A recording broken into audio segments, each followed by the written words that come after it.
So thanks very much for staying on. In this very last video lecture for today, we're going to be looking at strategic partnerships and how they can foster coordination between firms that produce complementary products. We're also going to look at the form that these strategic partnerships are most likely to take for complementary products producers. So what's special about complementary products producers? Well, they pretty much depend on each other anyway, right? So as we've seen in the previous videos, it's good if I can work with someone who's producing complementary products. I profit from the fact that he produces high quality or produces at a low price or produces a large variety of my complementary product.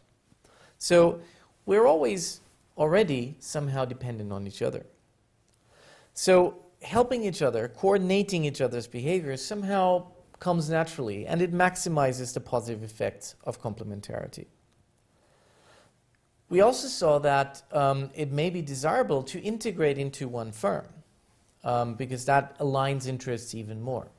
But sometimes integrating into this one single company is just not feasible or not desired by the involved firms. So if you think of two massive conglomerates that may have complementary interests in a particular segment, it's unlikely that this is going to make them merge, right? But on the other hand, it's clear that they do have complementary interests in this particular segment of the market.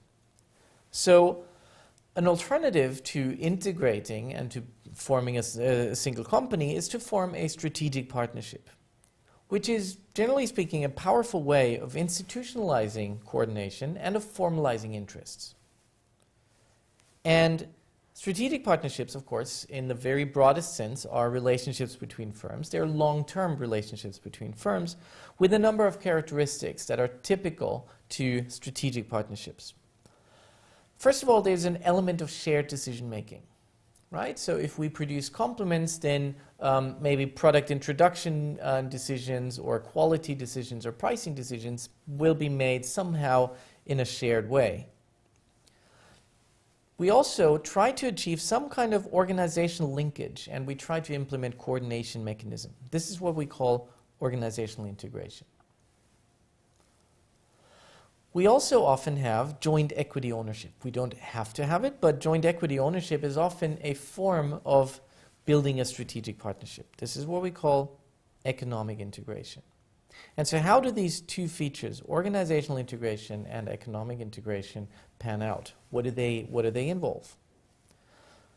So think of these two firms, A and B. They have organizational units represented by the green rectangles. What does organizational integration involve? It involves forming teams across the firm. So maybe some employees of firm A and firm B in these units will work on a team together.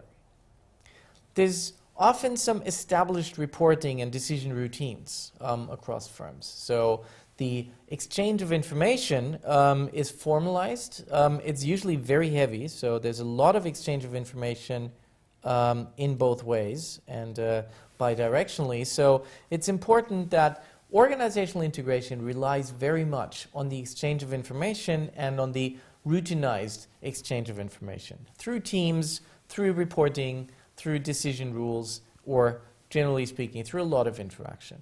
Okay? Note that, however, organizational integration does not depend on the fact that I have shared asset ownership. So what does economic integration mean then? It means direct cross-ownership of equity. So this would mean that firm A holds X% of firm B's assets, and vice versa, firm B may hold Y% of firm A's asset. It might also mean that economic integration takes the form of setting up a new legal entity in the form of a joint venture which is owned to some part by firm A and to some part by firm B. And clearly there are benefits to that. You align the interests, right? So if you have joint asset ownership, you want the other firm to do well because that means that your share of the other firm is going to do well as well. You retain some control and exclusivity. So if you own firm B, if you own a part of firm B, it's unlikely that firm B is just going to turn around and start dealing with your closest competitor. So that's retaining control, retaining exclusivity as well. And finally, it makes inter-organizational coordination, so the whole issue of organizational integration that we discussed just now, easier, right? So sometimes reporting structures are greased or made easier by the fact that you have joint asset ownership, for example. Now, how does complementarity play into this situation? Well, as we've seen and as we've discussed, if firms produce complementary products already, they already have high incentives to work together in a cooperative way. That's what a lot of today's lecture basically was about. So we would expect that there's probably less need for economic integration to align those interests because they are fairly well aligned already. So in other words, if our products are highly complementary, then we would perceive less of a need for economic integration.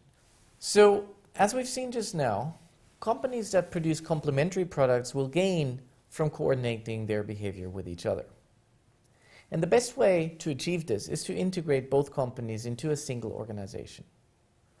But sometimes this is not always possible, right? So this could be several reasons: a desire for independence, only a small part that is complementary between two firms, and so on.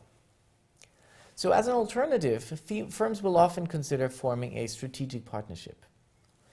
And a strategic partnership is characterized by some degree of shared decision-making, by creating and maintaining organizational linkages, and possibly holding joint equity.